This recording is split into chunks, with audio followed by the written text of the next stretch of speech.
One of the most frustrating things in recruiting is when you're not getting recruited as much as you want to, and you see other players getting interest and offers that you know you can get as well. And so I want to break down why that might be happening so that way you can fix it and start getting the interest and offers that you deserve. And so if you don't know who I am, I'm Trent Loera. Your first scholarship where we help families get over $4 million in scholarship money.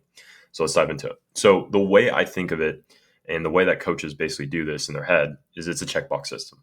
And so coaches, when they're checking you out, whether it's an email, an XDM, your X profile, wherever they're finding you, they're going through this checkbox system to figure out, okay, does it make sense to put more time into evaluating this kid and actually figuring out if he's a fit?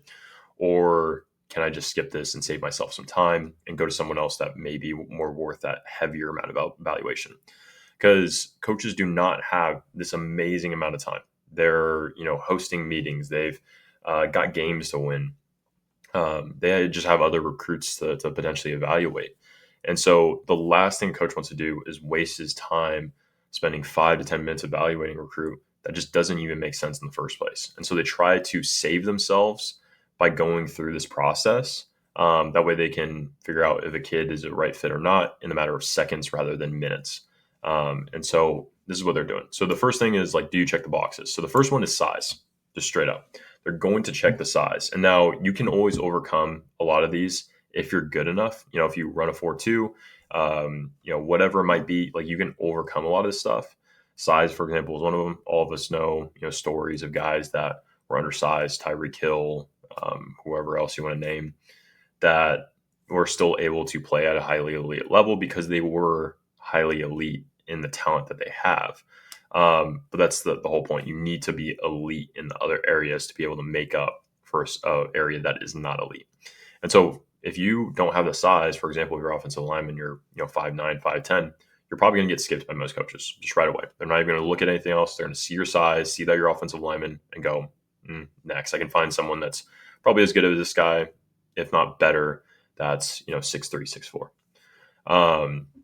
So that's the first one, is size. The next one is position, because again, like I mentioned, they're going to check your size and they're going to check your position because that kind of pairs two together. If someone's 5'9", 5'10", running back, that's obviously different than offensive lineman, as well as if they're recruiting that position. Because if they're not really looking for quarterbacks at the moment, they already have one committed, they're not going to spend their time recruiting and evaluating a full-on quarterback that they don't necessarily need.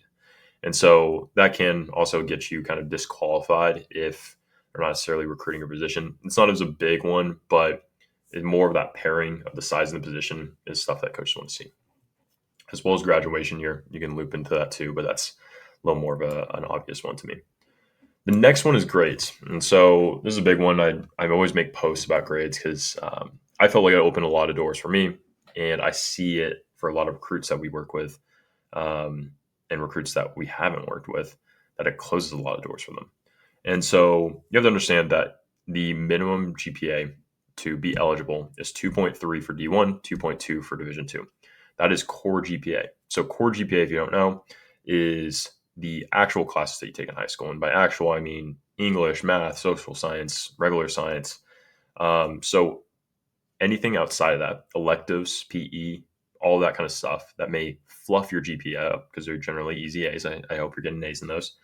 So that does not count. So that means that if you have a 2.6, 2.7, 2.5 cumulative GPA, then your core GPA is going to be significantly lower, especially if much of that, what is inflating that, is increasing that number, is those fluffier classes. And so the grades is a huge piece because most of the time coaches can find a kid that is similarly talented with a similar size, if not better, that has better grades, meaning in their mind, I mean, just from past examples, even I have this own stereotype, and you can always say that grades don't reflect these certain things, but this is just stereotypes that people have in their head from past examples. That kids with bad grades generally aren't great kids to have on the team. They're not going to remember the playbook. They're going to be a pain because then you're going to always have to make sure that they actually pass classes there. And coaches are willing to do this extra work for someone who, again, is worth it in the sense that they are an elite player. Ultimately, if you're an Alabama kind of guy, Alabama is going to recruit you if you're just on that line because, hey, they don't really care about the grades as much. They're going to give you all the tutoring in the world to make sure that you make it as hard as possible not to get the grades. But if you're at a Division 2 program, like that Division 2 doesn't have the resources to make sure that you get the grades. They don't have the time to do that. Um, and also on top of that, that means you're a Division 2 talent, which they can find other guys that are that kind of talent. And so those grades can cause you to be skipped very easily. Most of the time, that line is somewhere around 3.0. If you're above a 3.0, easy, they're going to check the box.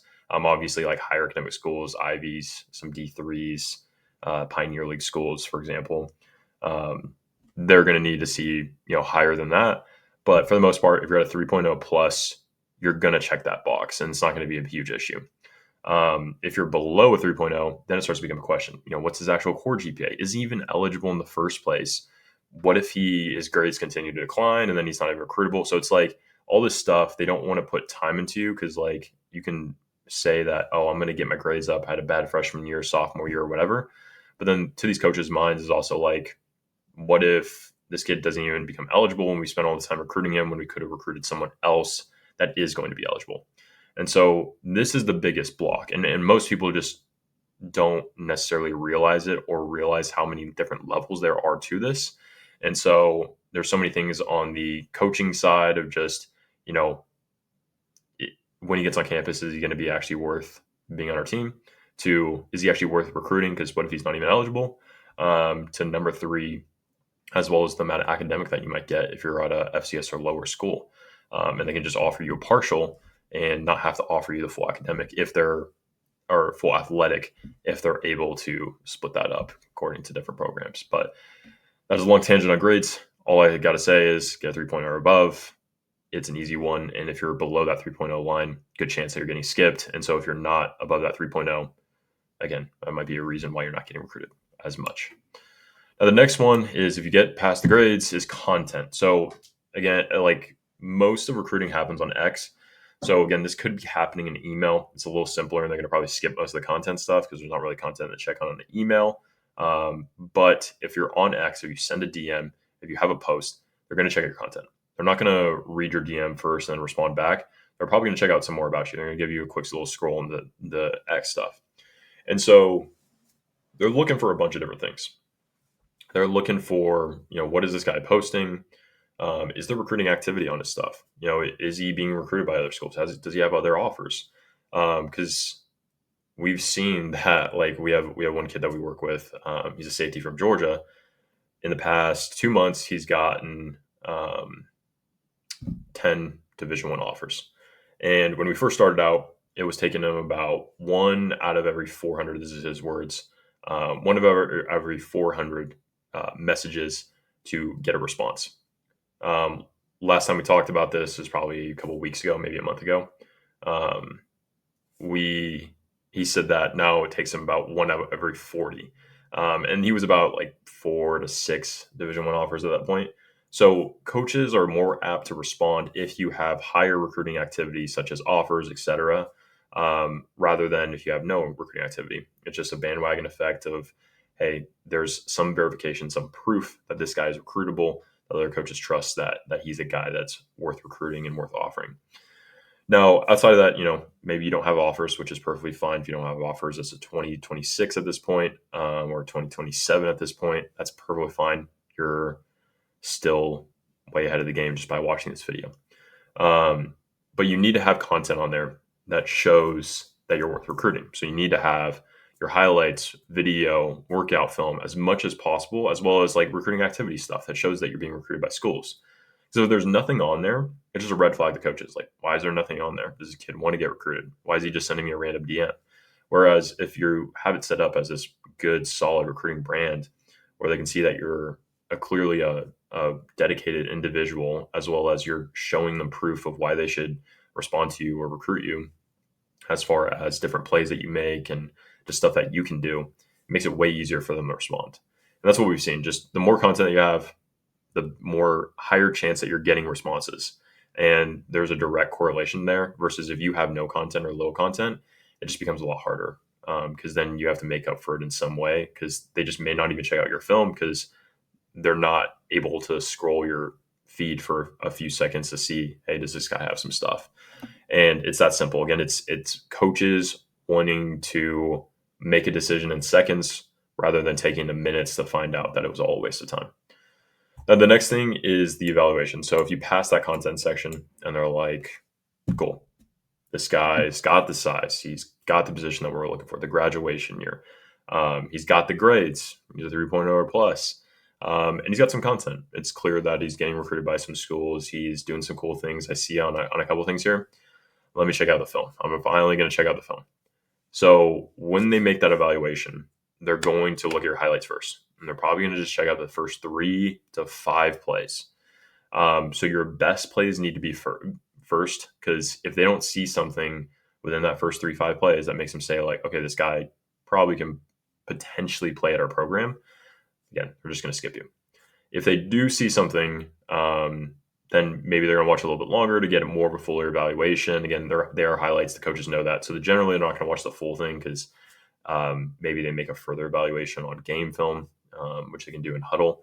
But they're going to make some kind of evaluation at that point. Again, their whole goal is to make it in as fast as possible to save time.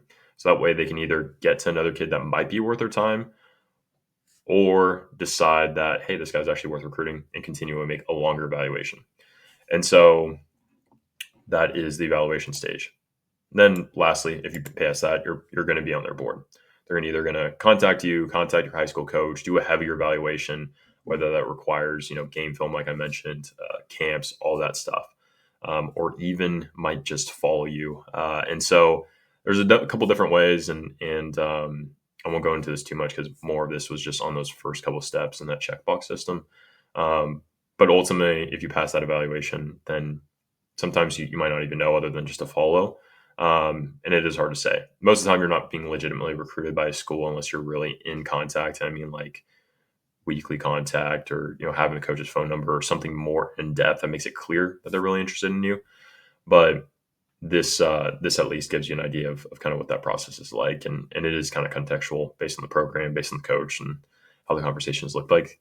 But hopefully that gives you a good idea. Maybe you realize, hey, there's something missing. Maybe it's the content side.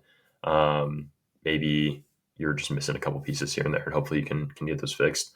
As well as if you're just looking to, get a full audit on all this stuff, get our full game plan on what's helped families get scholarships, then you can go ahead and click the link below. You can book a call with our team where they'll walk you through what we do, as well as maybe some pieces that you might be missing, and just point you in the best direction if possible. If it's working with us, awesome. If not, then it's not.